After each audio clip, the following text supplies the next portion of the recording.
everyone. Today's show is about momentum, and the man who quantified the formula behind it to help me discuss this topic is Mike Berland. Mike is the founder and CEO of research, data, and analytics firm Decode M, and he's written a new book, which I highly recommend, called Maximum Momentum: How to Get It and How to Keep It. Mike, welcome to the show. Well, thanks for having me. I'm so excited to be here.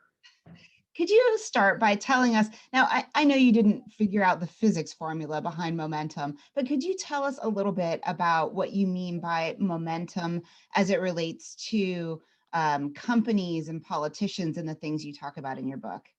Well, momentum was discovered by Sir Isaac Newton. So we can go all the way back several hundred years where momentum equals mass times velocity. And so what we've done is everybody has been talking about momentum as an emotional. I have momentum, I've lost momentum, and it's always been like this gut feeling. And what we wanted to do in brands is quantify it and say it doesn't have to be a gut, that in the physicists quantify it as this sort of science of speed, and like we can do it for your brand. So momentum is your mass, how big is what's your awareness, and what's your velocity, how big is it sort of moving, what's the engagement, and how are people discussing it.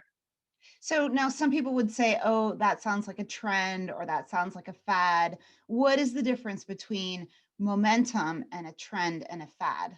Well, it might be a trend and a fad. So true momentum requires continuous transformation. You have to keep going to level. So a fad is something that starts to move and quickly loses momentum and stops.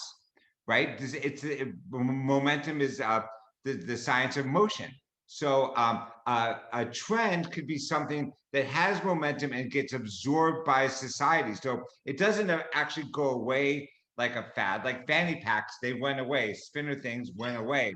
But something's just but plant-based meat is no longer like a fad. It's just if you want an Impossible Burger, you can get one. But true momentum is continuous transformation, and you always wonder what's next. And so there's this concept of invention or reinvention that goes along with true momentum. Yeah, and that's the trickiest part about momentum, is that you always have to transform to get to the next level. You have to keep your velocity going. If you achieve a high mass with no velocity, you'll have a big brand, or you have a big thing just sitting there and not moving forward. And we know how that feels.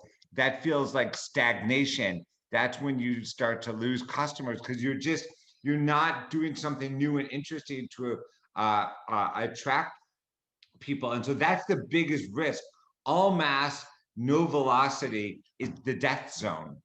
I think that's a perfect time to talk about politics. And I know Okay. this is an area near and dear to your heart, and we're not going to go into, this is not a political show. We're not going to talk about, who's right, who's wrong, or anything like that. But I think what's very interesting is when you apply the concept in your book of momentum to political candidates. So, right now, as we're recording, we're very close to the election. President Trump was diagnosed with coronavirus last week. He spent the weekend in the hospital, and then earlier this week, he returned to the White House. And then last night, we had the VP debate. So could you start by unpacking a little bit about the way Trump uses momentum? And then if you feel like you can bring that into the VP debate, it'd be interesting to segue there too. Sure. Let's start. Let's do a little theoretical discussion. Yeah. Politics is all about having momentum at the right time. So you need to maximize your momentum on election day. Like if you peak too early, and we can look at Hillary Clinton in 2016 or any other campaign where they have momentum, but they're sort of going down by election day, they will lose. If you And so it's really, politics is all about continuously moving and building your campaign So on election day, you're at the top. So that's really important. And that's where my basis for momentum comes from. Like in politics, I understood that you had to keep the momentum going. As soon as you stop, the race is over, the candidate's lost. Why is that important for now? Donald Trump, as a candidate, his biggest asset is he's been a master of momentum. He is, whether you support him or don't, and we're gonna discuss my analytics, not my ideology, but whether you discuss him or not, he's used social media and other channels to continuously have momentum because he's constantly transforming, almost frustrating people in politics because he moves on to so many different things, constant transformation, always moving to a different issue. What happened with his COVID is the master of momentum couldn't control one of his transformations. Like he lost control. Here he is, he's putting everything out. He couldn't control when he got COVID. And you saw that it completely threw him off. And he's He wasn't since happy. then, pardon me? He wasn't happy. He look, you've gotten sick. How many times have you had like a major party and the day before you come down with the worst cold ever? Yeah. You know, and you're like, oh my God, you've lost control because when you're sick or when your body's not working, no matter what your mind wants to do. And so in all of this, on Thursday and Friday, he got diagnosed with COVID. And momentum doesn't have a moral compass. Like momentum, like you can try to control it, and the momentum masters do, but he lost control of his momentum. He wanted to go one way, attacking Joe Biden and Nancy Pelosi and whatever he was doing, and his body went another way, and he ended up in Walter Reed. Yeah. Do you know how frustrating that is for a momentum master? Like you want to be on a campaign trail doing rallies in Wisconsin Building. and you're in a hospital bed taking oxygen. Yeah. Like that is really so now your momentum's going the other way. So let's play this out a little further. Um, you're in the hospital, you're having to take the whatever the therapeutics are, and it sounded like he had the best therapeutics, but you can't stop that momentum. Your body's going through the process, and so he's had a week of truly erratic behavior as he's tried to take control of the momentum of himself and has been struggling and people have been responding strangely to him. Yes, yes. And I think you also talk about in his control of momentum. One of the things he does is villainize the news and villainize other populations. Can you talk a little bit about the components of momentum that and I don't know if I'm saying this right, maybe it's not a component, but maybe the things that a momentum master has to do in order to control momentum? Right. And this is bigger than Trump, obviously, but we'll stay with the example because I think it works. There are 5 drivers of momentum that we talk about in the book. We talk about disruption, we talk about innovation, we talk about polarization, we talk about sticky issues, and we talk about social impact. And so you have these levers that you can use at any time to drive the innovation. So disruption is really sort of undermining the status quo, flipping things around. Innovation is what are you going to do differently? Uh, Polarization is getting people to sort of choose why me, right? Stickiness is you want to be part of it, and social impact, how are you helping society? And so a momentum master, a brand, a person, whatever you, knows these 5 levers and has to sort of understand what is the impact going to be. Are you disrupting the status quo? Are you innovating something a totally different way? Are you trying to get people to polarize? Why me, not them? We saw that last night in the debate between Pence and Harris. Are you trying to create FOMO with stickiness? Want to be part of something, or are you helping society? And so those elements all come together in anything that you're working on to drive your momentum. And you can give me any topic, and we can go through the 5 drivers. Okay, so let's take what Trump does specifically, because I mean, like him or not, he is a master of momentum. What does he specifically do in each of these pieces to control his momentum? Right. Well, I mean, he's constantly using disruption and polarization to get people and dividing people. You're with me, you're against me, and that's what you talk about, the demonization. You talk about his ideas. He's always dividing people along ideas, along concepts, along ideology, what have you. And so those are the 2 issues that he does really well. The innovation is really are his policies. And you know, like I said, it's my analytics and not my ideology.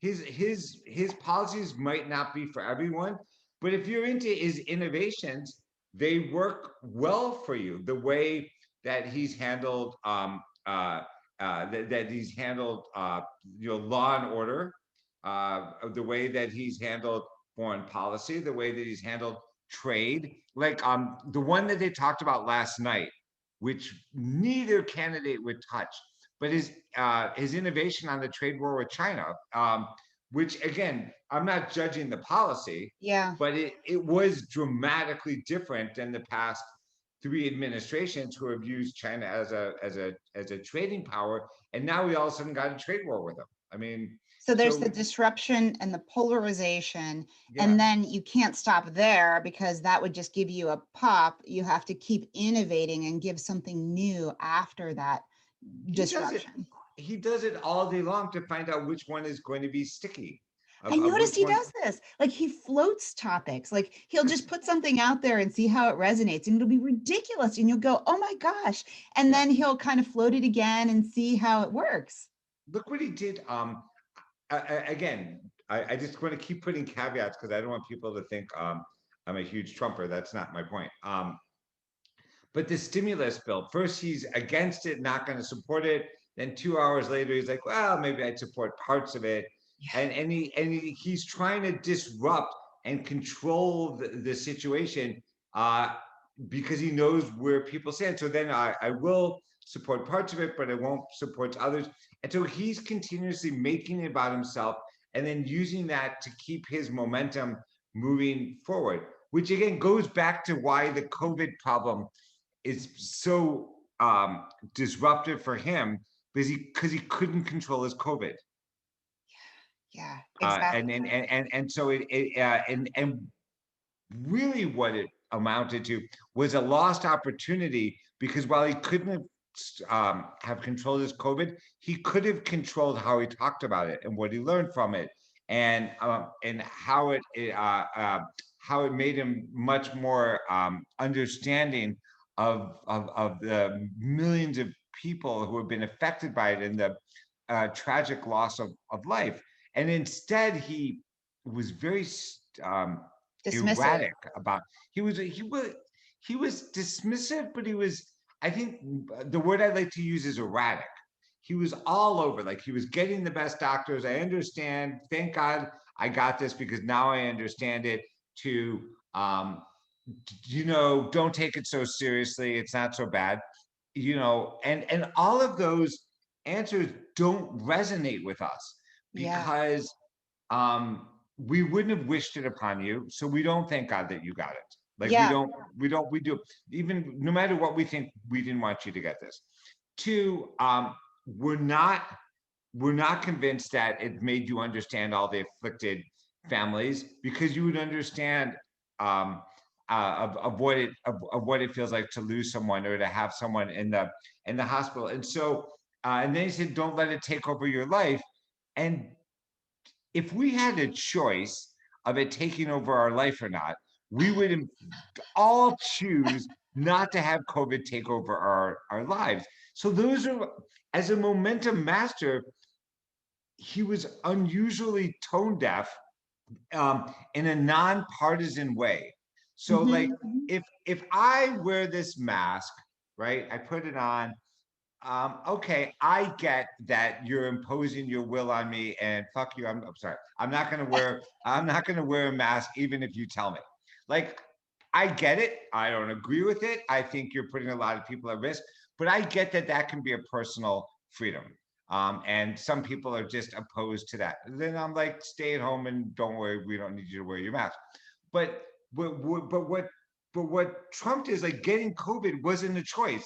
Like he wouldn't have chosen it. It hurt him, and it hurt like 15 people around him and the Joint Chiefs of Staff and all those advisors. So that was not a choice. That Is was a that tragedy. is that an example of him mishandling a sticky issue where he could have gained more momentum and by helping people understand how they could impact society and be part of it? You're Allison, you become a little cynical now. You're ready to become a political consultant. But yes, you're exactly right. There's nothing, and let's again be very empathic to the people who get, yes, COVID's the ultimate sticky issue. Like we're Wow. all, what the one thing that unites us, Democrats or Republicans, is we all don't want to get COVID, and it is a sticky issue. And you're 100% right. He could have used that sticky issue to really to understand and to relate to people, and instead he used it as a wedge, and it doesn't make sense. Right, right. And one thing I want to pick up on with the sticky issue concept is in politics, as probably with business too, is the sticky issue the important slogan or brand or, the the thing somebody thinks about when they think about you? Is that an important connection? It's what makes a brand something that you can't live without. It's that emotional that just makes me want to have it. That makes it for them. We all know that brands connect with people. We don't always know why, but the stickiness is that FOMO of, if I don't have or this brand, it will be missing something. I want to be part of this. Yeah, yeah. Okay. Well, I do want to move into the business side of it, but before we Okay. do, I want to particularly call out something that I heard from the pundits after the VP debate last night, and it had to do with Kamala Harris. And what they were saying was, in a debate situation, there were times where she could have done things a little differently, or she could have handled an issue in a slightly different way, which, getting back to momentum and disruption and polarization, gives me the question of, are women able to use disruption and polarization as as well as men are, particularly a Black woman like Kamala Harris? You are again, you are quickly becoming a momentum master. There is no there are gender and race issues that have to do with momentum and stereotyping, which we've been dealing with, systemic racism, as well as some gender issues of social norms. Uh, Absolutely. Senator Harris pulled back a couple of times when she was getting run over by Pence when she was talking. There were a couple of times where she could have been stronger, that gender stereotypes. She would have actually fallen into a trap. And I thought she handled it incredibly well. I'm just going Um, to label that trap. Because I'm not sure you will, but I'm going to call it the angry Black woman trap. yes. And again, I'm not gonna. I'm not sure that it's limited to women or to Black people, but but there is that trap, and I worked for Hillary Clinton for 16 years. She was, we used to laugh that the most reported fact about Hillary Clinton was her hairstyle. The Oh, second and her most reported clothes. fact was what pantsuit she was wearing, I know. and the I third hated one this. was she a bitch. Like those were the three issues that she had to deal with constantly, and like there was no man in the world who had to deal with those three issues. Yeah, right. And So that's so is that what we were seeing was her walking that line where she's not scary mommy and she's not being too nice and she's still just like very carefully navigating this line. yeah. Well, I was like, no reporter talked about her hair yesterday. Like that is like such progress. Like you know, like they like finally they were listening to her substance. But yes, she had to and Pence, and let's give Mike Pence some credit. He is unusually gracious and steady. In fact, he was even a little lower energy than he usually is. And Senator Harris was full of energy last night. So I thought she handled herself incredibly well. She clearly had more to say, and she was just I thought stylistically very steady Right, right. Do and you confident and secure on the biggest stage that she's ever been in her life. that's awesome. Do you Yeah. want to reach out and make a call about who you think has the momentum to win?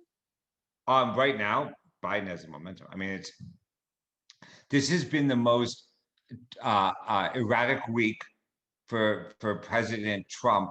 Well, in June and July were tough months for him as well, but it's been a very erratic week for him. And Americans want I think that we're going to see President Trump take a little bit of control. Like he's got to. We need our president to be steady at the wheel. At the end of the day, whether you like him or you don't like him, he is our president, Hmm. and we do not want him to be anything but confident and steady and leading our country. And I think we'll see him take steps to reestablish that. And we have tremendous empathy for a any individual who has COVID, and he could have had our sympathy and our understanding, and somehow he trampled that and made us feel unconfident in him, and that was unfortunate. And I feel a little bit sorry. Like Yeah. maybe I'm not allowed to feel sorry, but I'm going to feel sorry. He's 74 years old and he had COVID. He was on oxygen. That must have been an awful moment for anybody.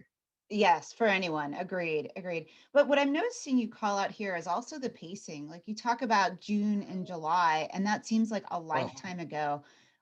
How is there, whether it's politics or whether it's business, is there a certain pacing to how fast you have to keep moving or reinventing in order to maintain momentum? Or is it dependent on your industry or other things? well, I'll give you an analogy. You know, like when you go to a great party and the party sort of builds and you know when it's building, and there's some people that stay a little too late and the party's winding down, and there's some people that leave a little early and the party was still kind of rocking, but they leave and like I've had enough. You have to leave the party half an hour early to maintain momentum. That if you let momentum, and you saw this in the book, if you let momentum get to the apex, you will have a tough time getting it back. You have to leave when your momentum is still going up and then do the transformation, even if you have to take a step back to go forward. And that's the toughest part because in business, when your sales are rocking and you're doing so well, you're like, why would I stop this? And I'm like, because it's going to stop on its own and then you're going to have nothing. I will give you an example. I will not name a client because I don't want to get in trouble. We have a client um, who we're talking to, and we shared, and they make they're in home exercise business, and their sales are still rocking. But we see in our momentum factors that people working out from home is actually going down because they're looking forward to going to gyms, but their sales are still high. And we're like, you need to do the transformation now because the trends are changing. They still want to keep selling their home gym stuff. And we're like, okay, this will catch up to you, and then you're going to be off trend. And so you have to always look at the momentum forces that are happening and anticipate where it's going to go rather than letting it go there. Is fashion a good example of that, where it just seems like they're always kind of one step ahead, always leading a little bit? uh, Fashion and entertainment are both. If you let, if you, yeah, if you wait for if you wait, once Zara gets it, move on to something else. Like, you've got to keep moving forward because it requires continuous transformation. We have a great client who's, we used to say you had to live 12 to 18 months in the future. That's no longer possible, No. but you do have to live 3 to 6 months. And so they're doing transformations now. They're 6 months ahead, so they know where it's going, and you have to be ready and be ready for that. I oftentimes would use this phrase that internet time is twice reality time. Yeah, So something that happens on the internet 6 months is really a year on internet. yeah. And is that the same ratio that you're talking about, where it's 3 to 6 months in the future? So it might be measured as 3 months ahead, but it really feels more like we've gone 6 months. Oh my God, I'm living in February. I'm in February, March. That's one of the reasons why I like all my perspectives. I don't think about. I'm not thinking about November, December. Like Yeah. everything is like what's happening first quarter. What's it going to be like? What are going to be the issues that we're dealing with? 100%. You've got to be way out there because you've got to. If you're going to have momentum, you're going to lead that transformation. That's the key. You're not respond when you have momentum. You're not responding. You're leading, Got it. and then people come with you. And I'll give you another example. If you see something very small and you're like, I'm not sure that something in our that has momentum and it's very small, and you say, well, I'm not quite sure, you're going to miss it because when it gets bigger, that means everybody knows and you've lost your competitive advantage. You need to be looking for those small disruptions, innovations, sticky issues, and jump on them and lead it. I understand. And in our space, sometimes that's about AI and machine learning, and you see the hype curve come out from the research companies. That seems like something small that starts small and very quickly everybody jumps on it and gets very hypey. At the point that it's hypey, should you be jumping off or should you just be riding it? You should be working on your next thing and just, yeah, and riding it to its logical conclusion, but already beyond the next thing. Got it. Got it. Is there a good example in business, like a named example that you can share that's more like a case study where you can say, here's how this company started and well, where maybe they lost momentum, and take us through a good example like that? I mean, I think there's the best examples of companies that are sort of riding that momentum curve, like understanding really comes well, it comes in three ways. It comes in entertainment of companies that are sort of leading that.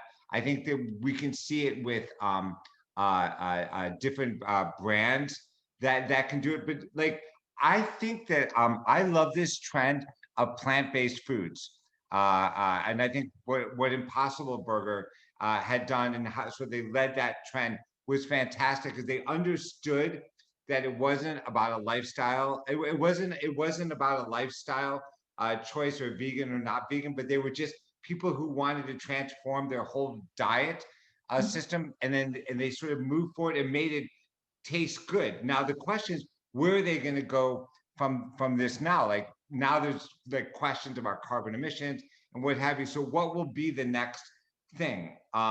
CBD has been one of those great transformations. Is like, okay, They took an ingredient, Oh they yeah. built it into products, but where are they going to go next with it will become an issue. And so what we see is like the continual transformations. Like I'm going to give you an obvious example. Like the best momentum example is Apple.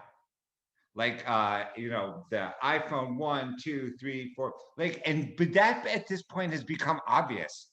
Like how do they keep, like, why are we looking forward to iPhone 12? Like makes no sense at all. And they've kept continuous.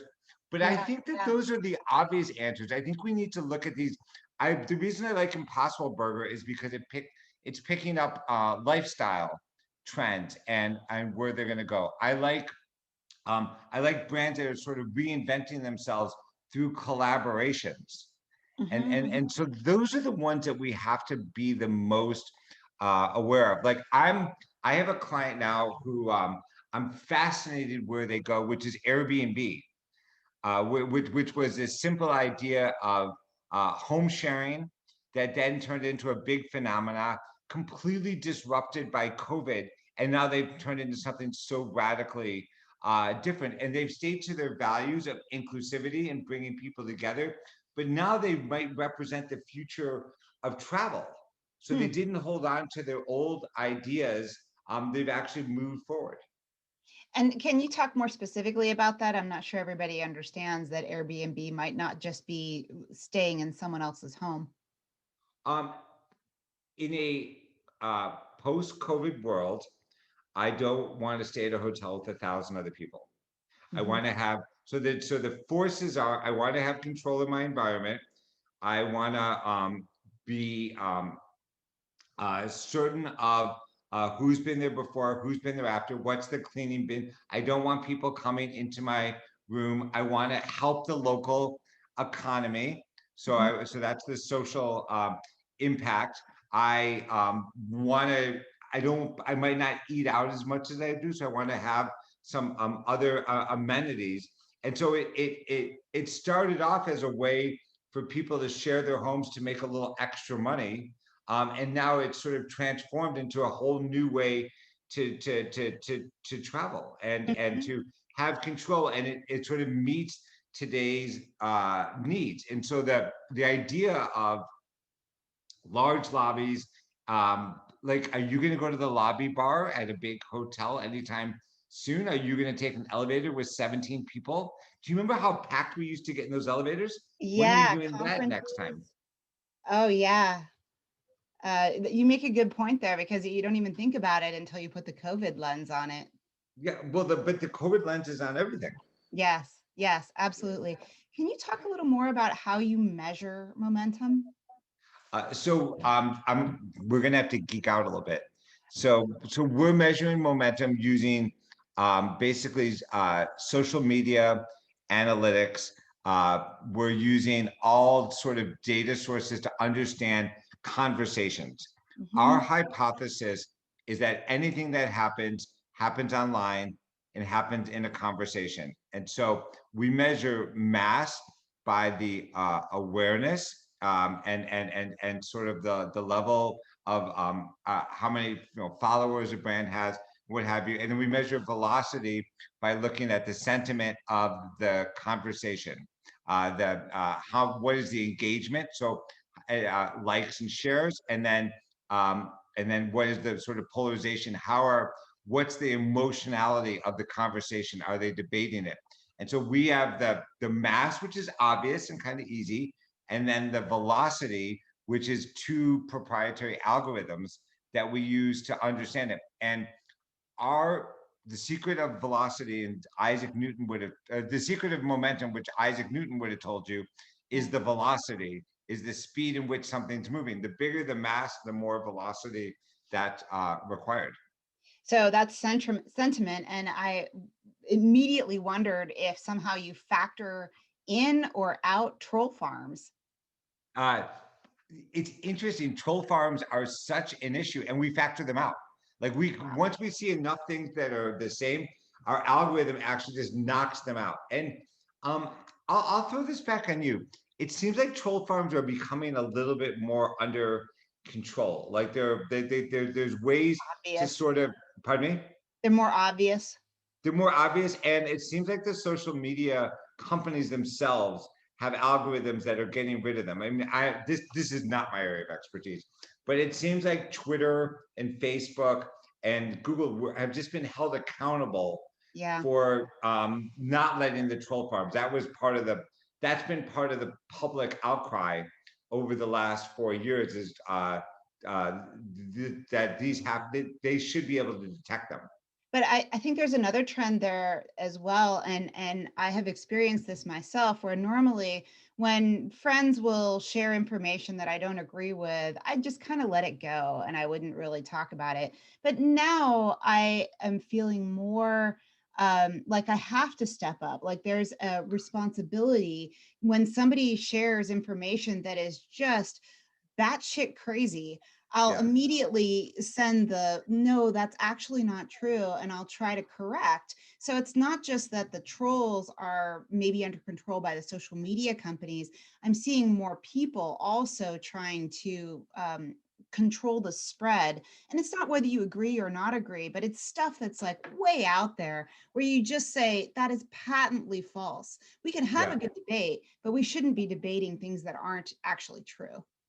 It's well, I avoid every confrontational conversation because they just don't stop. So I give you credit for like for taking it on. I find that if I disagree with someone, it can just go into this long conversation Oh of them yeah. just going, of just going, and it just so I think it's great that you're standing up for it. It's an unusual time where, especially now, people have such strong views and they're willing to share them. There's no anonymity anymore. Like it used to be like, I want That's my true. comments to be, I don't want to say this publicly. I don't want this associated with me. Now everybody wants to get their opinion out and we feel compelled to set the record straight. And so Mhm. I give you credit. I read a 4 paragraph screed from one of my friends this morning. I'm like, oh my God, like, explaining themselves. I'm like, this is too much detail. Like, I Yeah. don't need to know all of this about you. Well, to be clear, my goal is not to change somebody's opinion. My goal Right. is only to say that's not a fact. Yeah. And, because I still want the friend. Yeah. Oh, I'm not there to, tell them that they're wrong. And I think that's the difference. And I've seen that with other friends too, where they're yeah. also just trying to say, this is the fact that I see. And then it actually, I think, gives us more transparency because in the media space, we do get in these bubbles. And it's nice to have a little bit more I don't know, something else that's not in my bubble that I want to weigh into the facts that gives me a Yeah. little more information. Yeah. No, it's, I wish there were more people like you. And then facts, no, because facts just get so manipulated and turned around and upside That's down, true. and then they become reality and Yeah. they're not even close. And you're like, who's gonna call you out on that? Okay, well, speaking of the facts, let's say that I'm convinced about momentum and I Yes. really think it's a great thing for my brand or my politician or myself personally. What should I do first? How should I start using what you know? For personal momentum or for business momentum? Well, let's say business momentum, since that's really the focus of our show. I mean, for business momentum, the first thing you have to do is an assessment. What is the state of your business? Understanding your mass and your velocity, and using any sort of metrics. But look at those 5 drivers. Where are we on disruption, innovation, polarization, stick use, and social impact? And if you can't write a little sentence next to them, or if you have a weakness, you better understand why. And you don't have to pull all 5 levers, but you better be pulling one or two. And that's the most important point. Even in my own business, if we're not pulling disruption or innovation, I I'm like, what's going on, guys? And then what's our social impact going to be? So you have to go through those and be self-critical to understand how to drive them. That makes sense. It's the hardest exercise, and you make a lot of excuses of why you're not doing it. Is there anything else you should do in that? Okay, so you assess yourself and then you start making a plan behind those levers. Yeah. Well, that's what we do with our clients is we absolutely then start making a plan of what it's going to be, which driver are you weakest in, and then why. Like understanding your weak driver is critically important. So that you can fix it. So you can fix it, so you can address it. And what you'll find is that that the one that your weakness in is usually the one that's holding you back.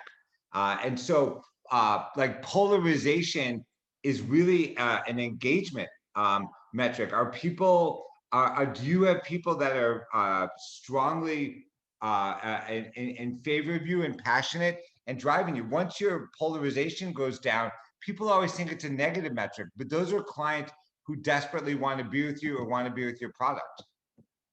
Mike, this has been a very fascinating conversation. So again, Mike Berland and his company is Decode M. Mike, where can they get your book? Is it just Amazon or? Well, Allison, this is one of the tragedies. All the local bookstores are gone. I know, that's Is true. that the saddest thing ever? It is. It is. I love It's bookstores. go find one. They all. That is I'm gonna cry a little bit. That's one of like all the small businesses that bookstores were barely holding on, Yeah. and now they're gone. They Okay. couldn't survive it. So So it's to get Amazon. your book, they don't go to the local bookstore. Amazon. That's it. Even Barnes and Noble is almost gone. It's Great, Amazon great. survived. And the book is Maximum Momentum, getting how to get it and how to keep it. Yes. So, Mike, thank you for joining us today. As always, links to everything we discussed are at ambitiondata.com/podcast, including a link to Mike's book, which again, I highly recommend. Anything else you'd like to add, Mike? No, I just appreciate you taking the time, and I think understand how to drive momentum into everything that you do will ultimately leads to tremendous fulfillment. That's perfect. Remember, everyone, when you use your data effectively, you can build customer equity. It is not magic. It's just a very specific journey that you can follow to get results.